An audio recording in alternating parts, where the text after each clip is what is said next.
ఇగో మామిడికాయ పచ్చడి. ఎన్ని కాయలు ఎన్ని ముక్కలు తింటావు? ఇగో ఇజ్జుడు ఏంటండి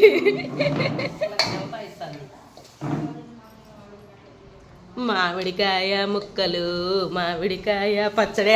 నాని వేస్తుంది మనల్ని. మామిడికాయ ముక్కలన్నీ ఖరాబ్ చేస్తున్నావు.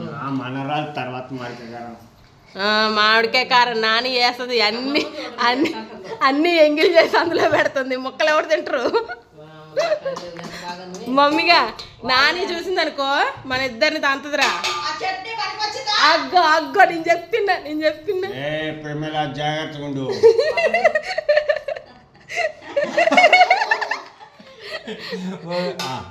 మా మామయ్యకి అత్తయ్య పేరు గుర్తుందిరా. కాదు ఏ ప్రమీల అంట గుర్తుందిరా పేరు. బుజ్జి అనుకోకుండా అంటాడు. ఎట్లా కింద వేస్తుంది అది.